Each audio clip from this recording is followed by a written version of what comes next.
오늘 시간 우리에게 주신 하나님의 말씀 함께 보시겠습니다. 구약성경 민수기 13장 25절에서 33절까지의 말씀입니다.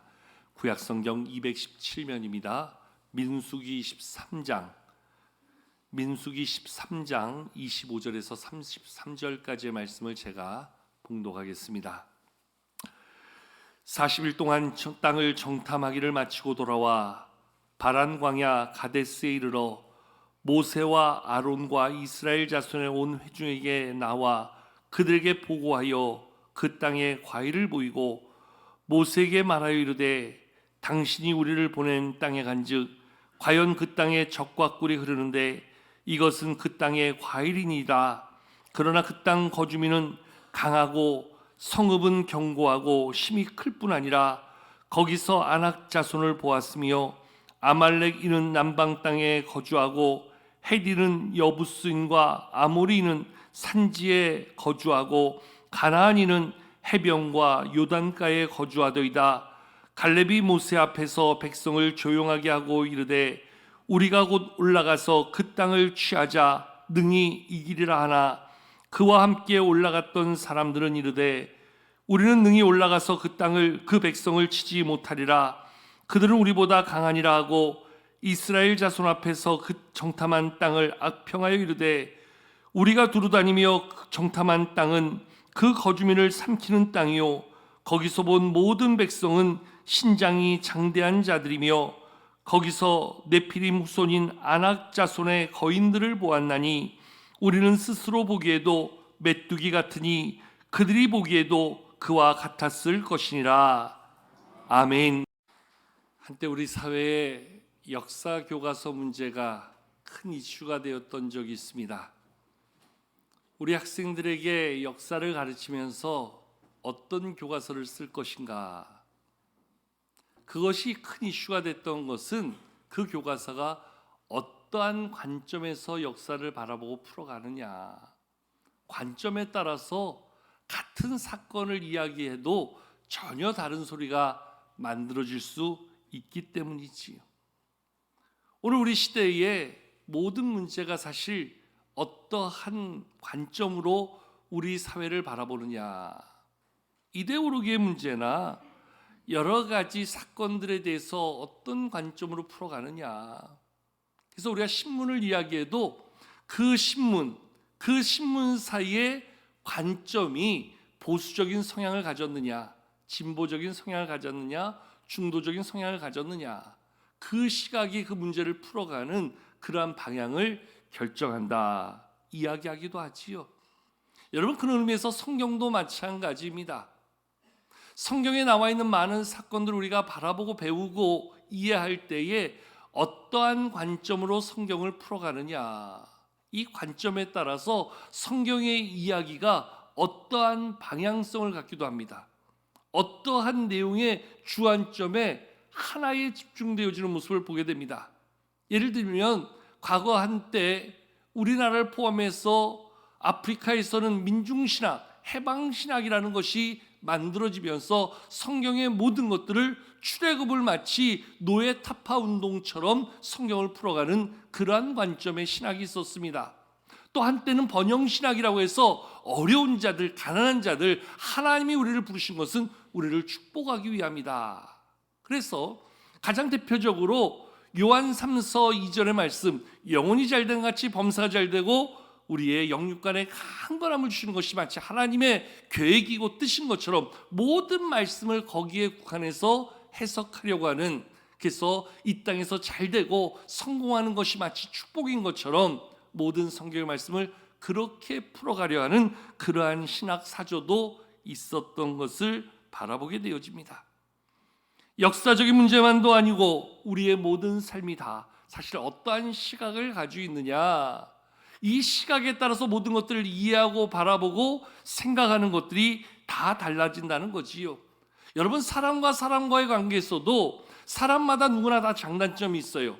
그런데 그 사람을 내가 어디에 주안점을 두고 보느냐, 그 사람의 그 삶의 자리에서 단점을 보고 바라보면 그 사람은 우리의 눈에 한없이 형편없는 사람으로 인식이 되어져요.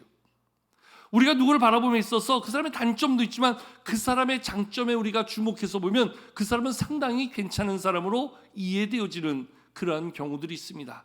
즉, 그 사람이 가지고 있는 특성 중에 내가 그 사람의 어디를 바라보느냐, 어디에 주안점을 두느냐, 이것이 상당히 중요한 부분이 아닐 수 없어요.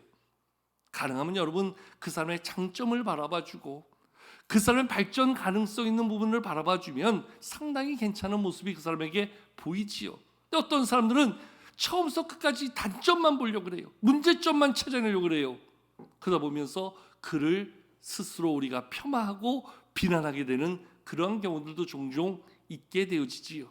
요즘 교회마다 교육자들을 청빙할 때 사실 어떤 분이 잘 모르다 보니까 가능하면 한 번쯤 알아보고 소개를 받고 그리고 확인하는 그러한 절차들을 가능하면 갖추게 됩니다. 그래서 저에게도 종종 전화가 오고요. 저도 우리 교회 어떤 분을 모시려고 하면 그 이력서를 보면서 관련된 교회에 한번 연락해서 한 번쯤 검증하고 확인하려고 하지요.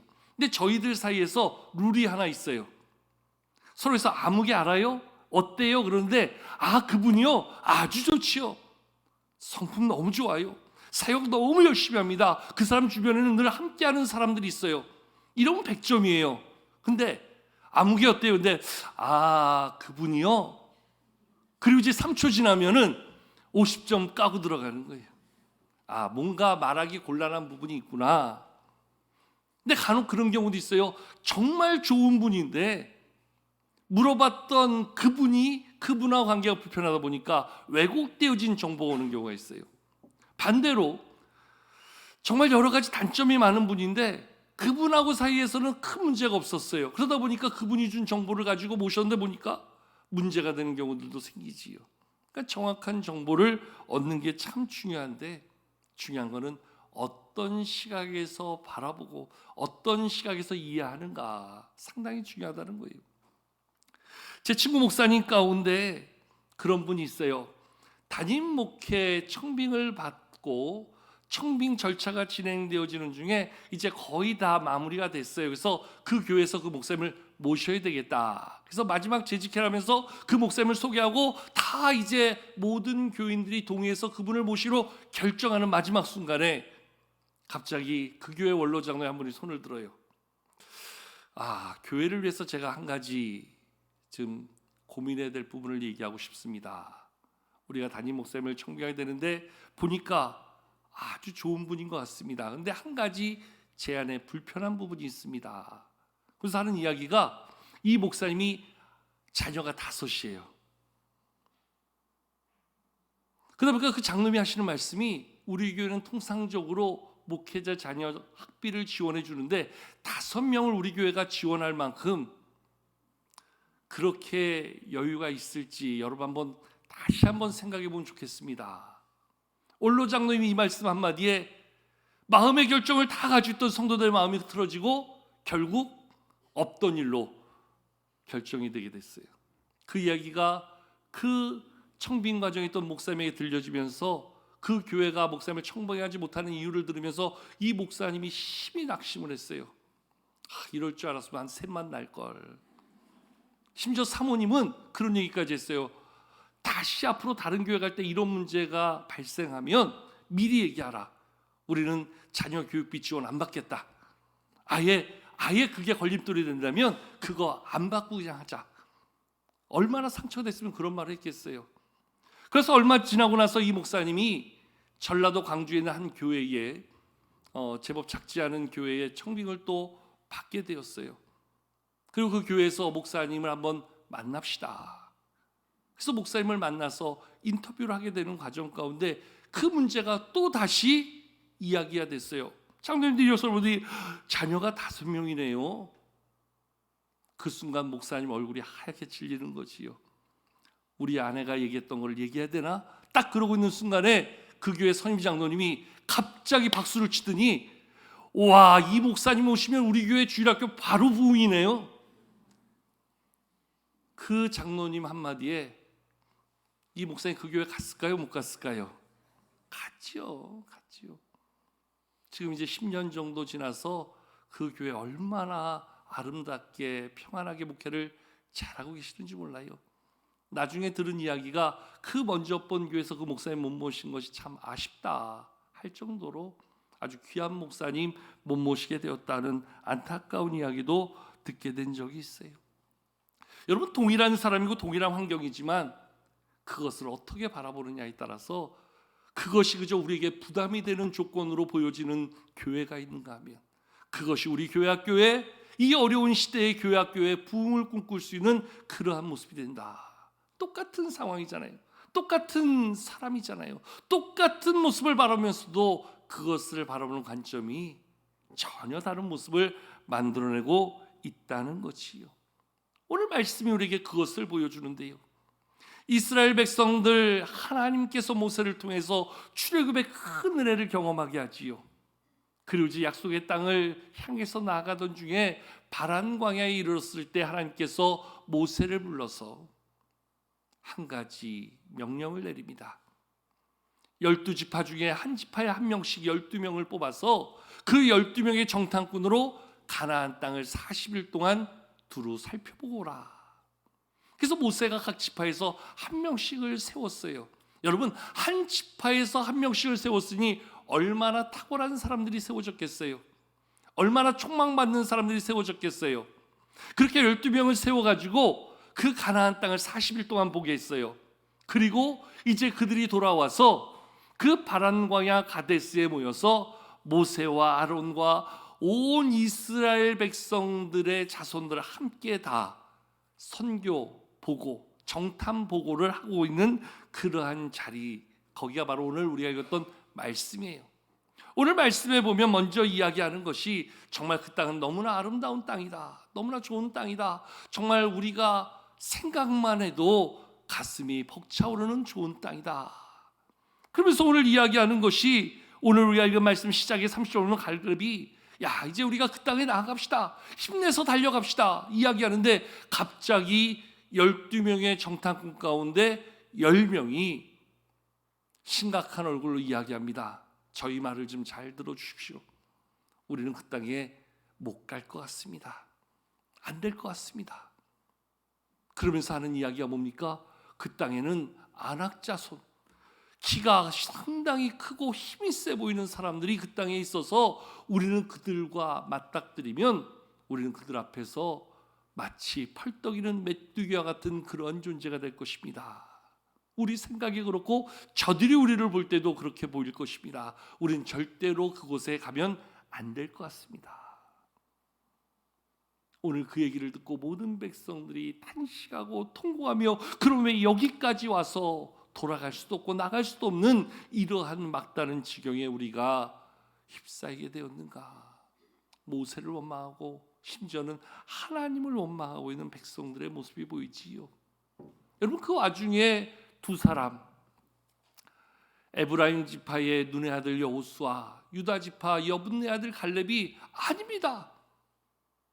똑같은 것을 보고 왔음에도 불구하고 그들은 이야기하는 것이 하나님이 우리와 함께 하시면 우리는 못할 것이 없습니다. 하나님이 우리와 함께 하시면 우리는 두려워할 이유가 없습니다. 오히려 저들이 하나님이 우리에게 주신 먹입니다. 우리는 가면 됩니다. 가면 할 수 있습니다. 하나님이 우리를 통해서 그 땅을 우리에게 주실 것입니다. 여러분, 의견이 똑같은 것을 보고 왔음에도 불구하고 10명과 2명의 의견이 완전히 상반되어 나누어지게 되었어요. 다른 정도가 아니라 완전히 상반된 의견으로, 한쪽에서는 가면 안 된다, 가면 죽는다, 할 수 없다 이야기하고, 두 사람은 갈 수 있다, 하면 된다, 얼마든지 하나님이 주신 기회다. 여러분, 지금 이들의 주장이 너무나 상반된데요, 누구의 말이 맞는 이야기입니까? 누가 거짓을 이야기하고 있는 겁니까? 누가 진실을 말하고 누가 거짓을 이야기하고 있는가? 상반된 그들의 주장을 가지고 우리가 판단해 볼 때 과연 누구의 말이 맞는 것인가? 여러분, 사실 이들의 주장을 가만히 보면 누구의 말이 틀리고 누구의 말이 맞는가, 이렇게 구분할 수 없는 문제예요. 10명의 주장도 맞는 이야기예요. 2명의 주장도 맞는 이야기예요. 이야기는 전혀 다른 이야기라고 있지만 10명의 주장 그대로를 놓고 보면 너무나 정확한 얘기예요. 2명의 주장을 놓고 보더라도 그것은 정말 틀리지 않은 이야기예요. 그런데 이 두 가지의 이야기가 전혀 상반된 이야기로 백성들에게 들려지고 있어요. 백성들이 혼란스럽겠지요. 누구의 말이 맞는 것인가? 여러분, 이거는 맞고 틀림의 문제가 아니라 관점의 문제라는 거예요. 그 땅을 바라봤던 정탐꾼들이 어떠한 시선으로, 어떠한 시각으로, 어떠한 관점으로 그 땅을 바라봤는가? 오늘 말씀 우리가 같이 한번 읽어보실까요? 오늘 본 말씀 우리가 함께 31절부터 33절까지의 말씀을 함께 읽어보기 원합니다. 31절부터 33절까지입니다. 시작. 그와 함께 올라갔던 사람들은 이르되 우리는 능히 올라가서 그 백성을 치지 못하리라. 그들은 우리보다 강하니라 하고 이스라엘 자손 앞에서 그 정탐한 땅을 악평하여 이르되 우리가 두루 다니며 정탐한 땅은 그 거주민을 삼키는 땅이요 거기서 본 모든 백성은 신장이 장대한 자들이며 거기서 네피림 후손인 아낙 자손의 거인들을 보았나니 우리는 스스로 보기에도 메뚜기 같으니 그들이 보기에도 그와 같았을 것이니라. 아멘. 오늘 말씀 속에서 그 땅에 함께 올라갔던 10명의 정탐꾼, 그들이 이야기하는 것, 우리는 능히 올라가서 그 백성을 치지 못할 것입니다. 이야기하고 있어요. 그러면서 그 땅을 치지 못할 이유가 무언가? 그들이 우리보다 강하다고 이야기하는데 왜 그렇게 생각하는가? 이야기하면서 자기들이 봤던 것을 이야기하는데요. 지금 이 말씀을 32절, 33절 한번 보시면 그들이 지금 뭘 보고 있는가? 지금 10명의 정탐꾼들이 이야기하는 모든 관점은 그 땅에 있던 그 거인과 같은 아낙 자손들, 그 가나안 사람들을 보고 있는 거예요. 우리보다 힘세고 우리보다 키 크고 우리보다 잘 싸울 것 같은 그 사람들을 보고 왔어요. 그리고 그것에 근거해서 이야기하고 있어요. 한마디로 안 될 것을 보고 와서 이야기하는 거예요. 못할 것을 보고 와서 이야기하는 거예요. 나의 힘으로는 도저히 싸울 수 없는 한계를 보고 와서 이야기하는 거예요. 그러다 보니까 이들이 보고 와서 자기의 마음에 담고 말하는 모든 것들은 불가능의 요소, 안 될 수밖에 없는 그러한 그 땅에 이스라엘 백성들의 힘으로는 도저히 이길 수 없는 한계를 보고 온 거예요. 근데 오늘 우리가 읽지 않았지만 그 뒤에 나오는 14장의 내용을 보면 14장 6절부터 9절까지는 나머지 두 사람 여호수아와 갈렙이 지금 어떻게 이야기하고 있는가, 그들의 이야기를 들어볼 수 있는데요. 자, 우리 지금 길지만 민수기 14장 6절부터 9절까지의 말씀을 오늘 본 자막을 통해서 같이 한번 읽어보도록 하겠습니다. 함께 읽겠습니다. 시작. 그 땅을 정탐한 자 중 눈의 아들 여호수아와 여분네 아들 갈렙이 자기들의 옷을 찢고 이스라엘 자손의 온 회중에게 말하여 이르되 우리가 두루 다니며 정탐한 땅은 심히 아름다운 땅이라. 여호와께서 우리를 기뻐하시면 우리를 그 땅으로 인도하여 들이시고 그 땅을 우리에게 주시리라. 이는 과연 젖과 꿀이 흐르는 땅이니라. 다만 여호와를 거역하지는 말라. 또 그 땅 백성을 두려워하지 말라. 그들은 우리의 먹이라. 그들의 보호자는 그들에게서 떠났고 여호와는 우리와 함께하느니라. 그들을 두려워하지 말라나. 아멘. 방금 전에 10명이 이야기하면서 10명의 주장 속에서 등장하는 시선은 그 땅에 거하는 힘센 사람들이었어요. 키가 큰 사람들이었어요. 나의 힘으로 싸워서 싸울 수 없는, 이길 수 없는 한계에 있던 사람들이었어요. 근데 오늘 말씀에 나오는 여호수아와 갈렙은 뭐라고 이야기합니까? 그 땅은 심히 아름다운 땅이라 이야기하며 여호와께서 우리를 기뻐하시면 우리를 그 땅으로 인도하여 들이실 것이다. 지금 여호수아와 갈렙은 누구를 보고 있습니까? 하나님을 바라보고 있습니다. 우리를 통해서 일하실 하나님, 우리를 통해서 그 땅을 먹이로 주실 하나님을 바라보고 그 하나님을 기대하니까 그 땅의 백성들이 아무것도 아닌 걸로 보여주는 거예요. 내 앞에 있는 사람은 나보다 힘세고 쌈 잘하고 나보다 능력 많은 사람이지만 나와 함께 하시는 하나님, 그 하나님을 통해서 바라보니까 그들은 아무것도 아니더라는 거예요. 어릴 때 저는 되게 왜소했습니다. 아주 말랐습니다. 싸움도 못했습니다. 그래서 늘 주변에 있는 친구들이 저의 두려움의 대상이었습니다. 그런데 저는 믿는 구석이 하나 있었습니다. 저보다 3살 외형은 골목대장이었습니다. 언제나 최고의 리더십으로 동네 모든 아이들을 다 다스릴 정도였습니다. 누가 내 앞에서 힘을 잘해도 저는 두려워하지 않을 이유가 있습니다. 왜요? 저의 형이 있기 때문에. 아마 지금 여호수아와 갈렙의 마음이, 여호수아와 갈렙의 시선이 바로 거기 있었던 것 아닌가 생각해 볼 수 있습니다. 아무리 힘센 사람이 있고 아무리 그들이 우리를 위협해도 두려워할 이유가 없는 것은 하나님이 우리를 기뻐하시면, 하나님이 우리와 함께 하시면, 하나님이 우리를 위하여 싸워주시면 그 정도는 우리의 밥이라는 거예요. 우리의 먹이라는 거예요. 그렇게 바라보다 보니까 여호수아와 갈렙은 두려워할 이유가 하나도 없었던 거지요. 여러분, 우리의 삶도 마찬가지 아닙니까? 얼마나 많은 어려운 일들이 우리를 찾아오고 우리를 힘들게 하고 우리를 위협 가운데 몰아넣고 있습니까?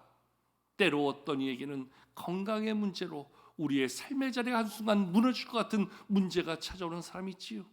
어떤 가정은 경제적인 어려움으로 인해서 한숨 짓고 탄식하고 낙심할 수밖에 없는 문제가 찾아올 때도 있지요.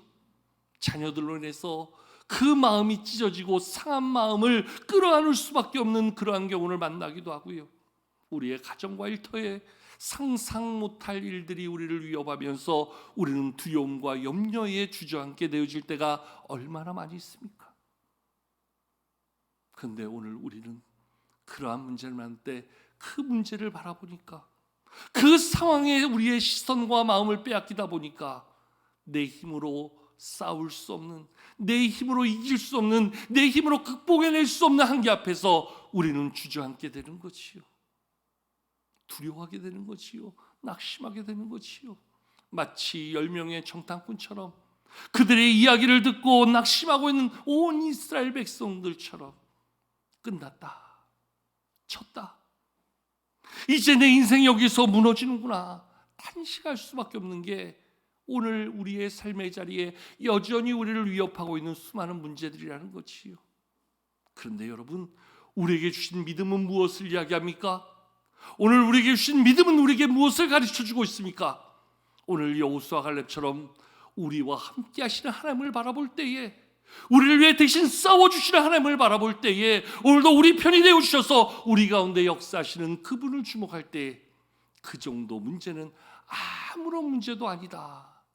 오히려 그 문제는 우리를 세우고 우리가 하나님을 경험하고 우리 안에 역사하시는 하나님의 기적을 맛보는 오히려 놀라운 축복의 기회가 된다, 이야기할 수 있게 되는 거예요. 이게 사도 바울은 이야기하기를 하나님은 우리에게 감당할 만한 시험만 주신다 이야기하는 거지요. 여러분, 문제를 만날 때 사실 두려워하지 않을 사람 어디 있겠어요?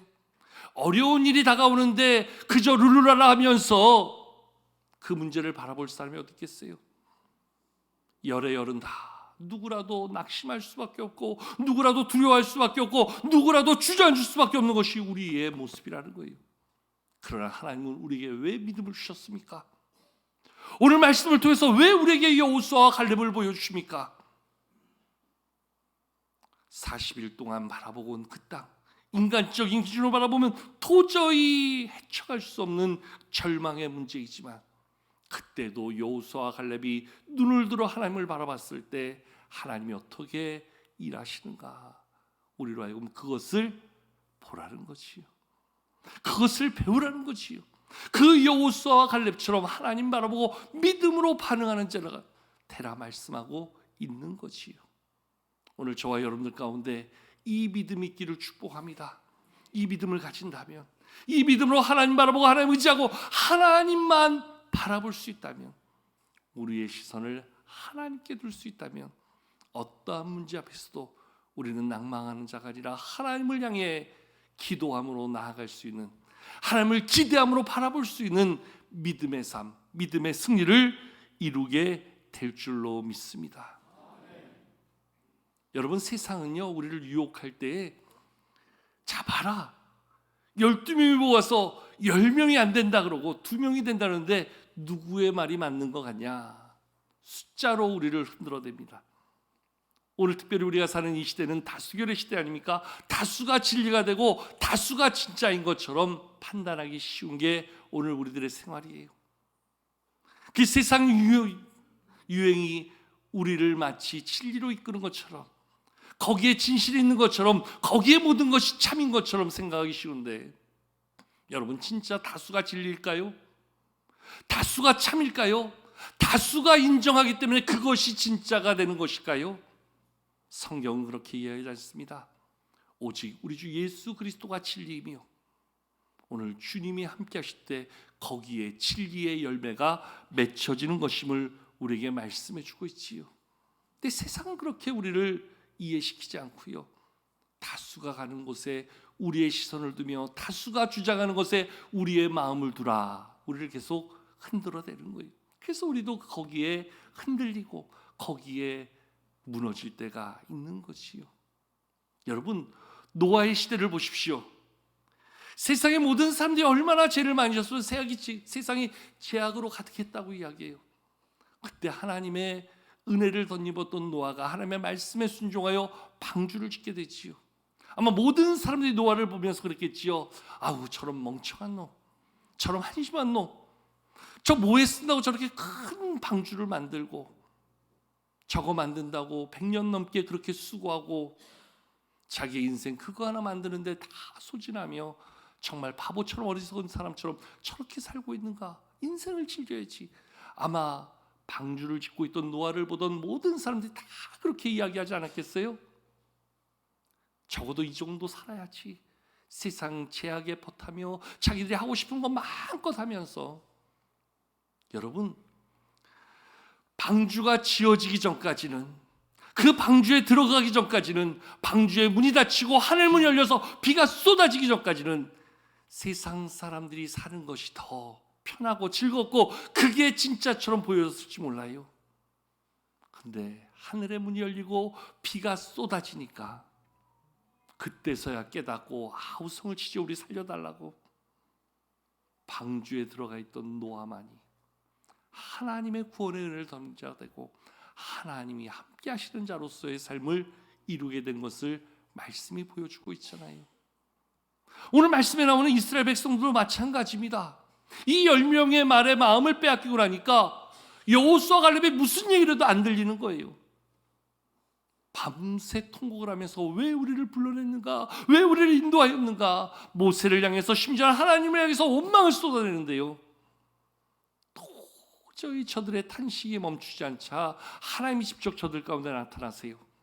그래서 하나님이 모세를 통하여 말씀하시는데 이스라엘 백성들을 향해서 민수기 14장 28절에 이렇게 말씀하십니다. 야, 정말 너희가 그렇게 생각하느냐? 그것밖에 생각할 줄 모르냐? 좋다. 너희의 말이 내 귀에 들린 대로 안 된다, 못 된다, 할 수 없다는 자들, 너희가 말한 그대로, 내 귀에 들려진 그대로 내가 너희에게 해주겠다. 실제로 여러분들, 그 자리에 있던 모세도, 아론도, 그 10명의 정탐꾼도, 그리고 광야에서 나왔던 모든 이스라엘 백성들, 하나님을 향해 원망하며 탄식하며 좌절하던 그들, 아무도 가나안 땅을 밟지 못했어요. 그 자리에 있던, 믿음의 선포했던 여호수아와 갈렙만이, 그리고 그들을 따르던 그 광야에서 태어난 그 다음 세대들만이 그 여호수아를 따라 요단강을 건너 가나안에 들어가고 그 땅을 점령하게 되었던 것을 성경은 말씀해 주고 있지요. 한마디로 하나님은 누구를 통해 일하시는가? 한마디로 하나님은 누구에게 역사하시는가? 우리 눈에 보여지는 세상을 바라보고 그것을 말하는 것은 누구나 할 수 있어요. 오늘 이 세상이 우리에게 주는 부담과 우리에게 주는 염려와 우리에게 주는 문제를 바라보는 것은 누구나 동일하게 바라볼 수 있어요. 그러나 그것을 믿음으로 바라보는 자들, 믿음 안에서 하나님으로 이야기할 수 있는 자들, 하나님이 주실 약속과 소망을 가지고 나아가는 자들, 거기에 하나님의 역사심이 있고 거기에 하나님 주시는 약속의 축복이 있음을 바라볼 수 있는 지혜가 오늘 이 자리에 계신 우리 모두에게 있기를 원합니다. 똑같은 삶을 살아도 하나님을 바라보는 사람, 하나님을 기대하는 사람, 하나님 안에서 모든 것들을 마음에 담고 기도할 수 있는 사람, 바로 그가 축복의 사람이요 하나님은 그를 통해서 역사하심을 오늘 말씀은 우리에게 보여주고 있지요. 어떤 관점을 가지고 사시렵니까?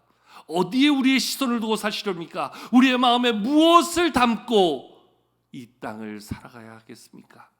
오늘 여호수아 갈렙을 통해 주시는 그 믿음의 아름다운 눈이 하나님을 향한 신실한 믿음의 선포가 우리 가운데 함께하여 어떠한 문제 앞에서도 믿음으로 승리하며 나아가는 저와 여러분들의 모든 삶이 될 수 있기를 주님의 이름으로 간절히 축복합니다.